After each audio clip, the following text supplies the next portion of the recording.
Olá, paz seja convosco. Tudo bem com vocês? Antes de qualquer coisa, se você gostar do vídeo, deixa o seu like. Se você não é inscrito no canal, se inscreva, ative o sininho, enfim. Eu quero ler um texto hoje que está em Mateus capítulo 24, verso 38 e 39. Diz assim: Porquanto assim como nos dias anteriores ao dilúvio, comiam e bebiam e casavam e davam-se em casamento até o dia em que Noé entrou na arca. E não o perceberam, senão quando veio o dilúvio e os levou a todos. Assim será também a vinda do Filho do Homem. Ou seja, em outros textos a Bíblia diz que a vida do Filho do Homem, que é Jesus Cristo, ela será como um ladrão quando ninguém espera.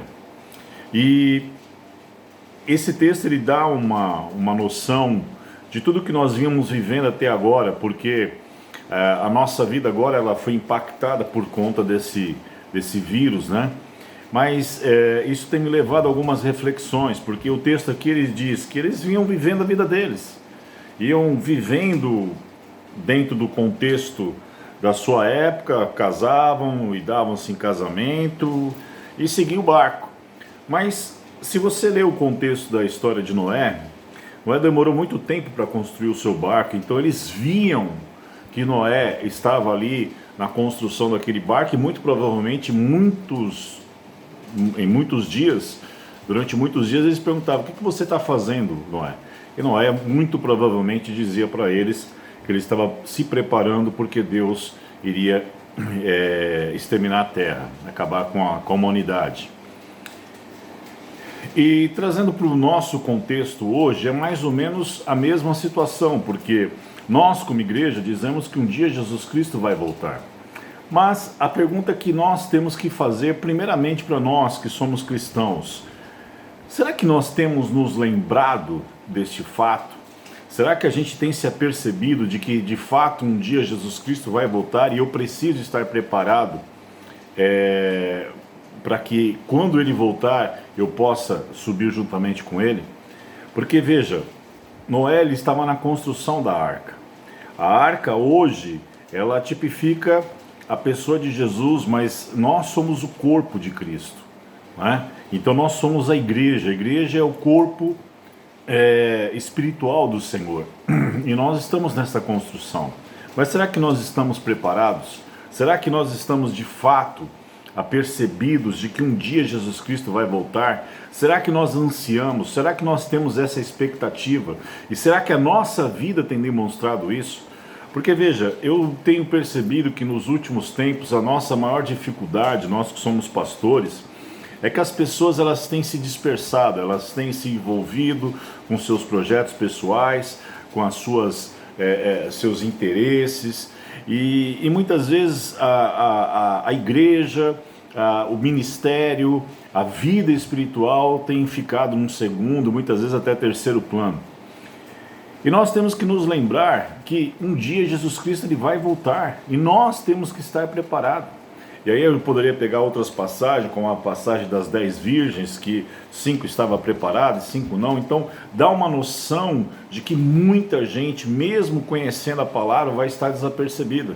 E eu fico pensando naquela passagem também, quando os magos procuraram os fariseus, eles deram a direção, eles sabiam como que Jesus iria nascer, onde Jesus iria nascer, deram a direção, mas eles mesmos não foram. Então nós temos que nos atentarmos para isso. E o próprio capítulo 24 mostra que certamente ouvireis falar de guerras e rumores de guerras. Vede, não vos assusteis, porque é necessário que assim aconteça. Assim acontecer, mas não é o fim. Ou seja, a palavra de Deus, ela precisa se cumprir. Ela vai se cumprir. Por mais que nós tentemos barrar aqui as profecias da palavra de Deus, elas mais dia menos dias irão se cumprir. E o texto está dizendo, é necessário assim acontecer. E a continuidade diz: porque se levantará nação contra nação, reino contra reino, haverá fomes e terremotos em vários lugares. Porém, isto é o princípio das dores. E aí o verso 9 diz assim: então sereis atribulados e vos matarão, sereis odiados de todas as nações por causa do meu nome. eu não quero alarmar você, eu quero te trazer a uma reflexão. Porque veja, na minha visão, a preparação do governo do anticristo está posta. Nunca em outro tempo a gente ouviu falar tanto de um governo mundial. E isso já está posto, isso já está colocado. Líderes mundiais, a própria China, que é o precursor de toda essa situação, a ONU e assim por diante, isso já está sendo considerado. Então, as coisas estão claras, estão muito bem definidas. Há pouco tempo atrás, por outro lado, quase houve um acordo de paz entre Israel e a Palestina. Israel, num primeiro momento, até quis assinar o acordo, mas a Palestina não quis assinar. E o intermediário dessa situação era o próprio Trump. Mas o que eu estou colocando? Eu estou colocando tudo isso porque eu sempre cito o apóstolo Walter Christie, que ele fala muito. Eu participei de um seminário com ele sobre Apocalipse. Ele dizia assim: às vezes vocês ficam preocupados com coisas que vão acontecer lá na frente e vocês esquecem dos detalhes do que está acontecendo hoje. Então tudo para mim está claro. Só que eu não quero entrar no mérito se for ser castigo de Deus, se não é castigo de Deus. Eu creio que Deus não perdeu o controle de nada. E se isso é uma ação humana, uma ação do diabo, não importa. O que importa é que Deus não perdeu o controle da situação. Deus, ele continua preservando a sua igreja e direcionando a sua igreja. Só que eu creio que Deus está usando desse momento para nos chamar de volta a uma profunda intimidade com Ele. Que Deus precisa voltar a ser para nós o primeiro de tudo.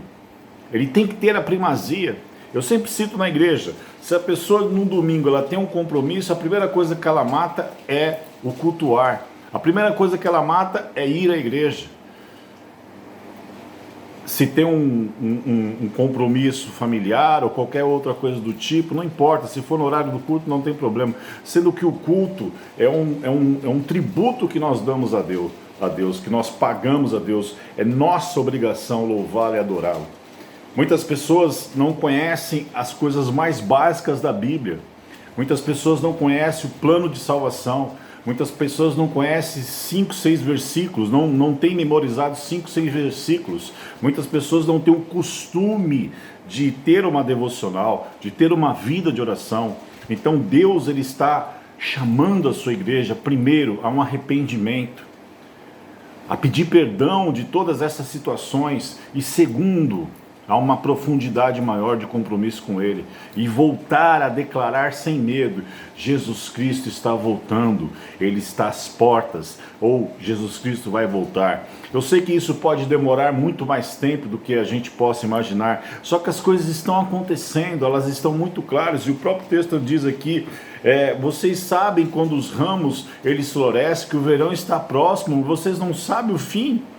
Vocês não têm o discernimento das coisas que virão. E uma coisa tem que ficar muito clara para nós. No próprio capítulo 24, verso 35, diz o seguinte: porque céu e terra, passará o céu e terra, porém as minhas palavras não passarão. A palavra de Deus vai se cumprir. E eu digo mais, a palavra de Deus está se cumprindo.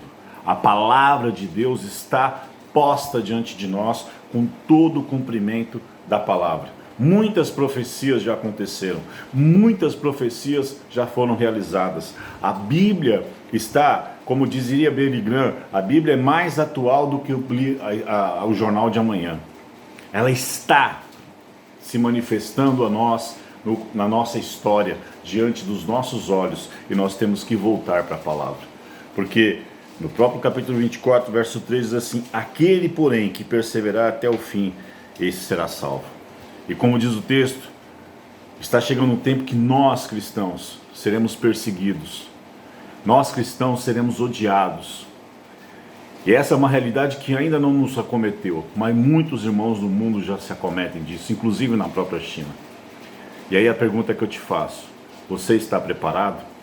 E se eventualmente você que não é cristão, você considera a volta de Jesus Cristo como uma verdade, E se você considera que você está preparado, lembre-se, aquele que perseverar até o fim, esse será salvo. Deus nesse tempo procura perseverança. Perseverança de caráter, de busca da palavra, de intimidade, de oração, de adoração, enfim, de uma vida de fato com Deus. Pense nisso, tá bom? Deus abençoe você.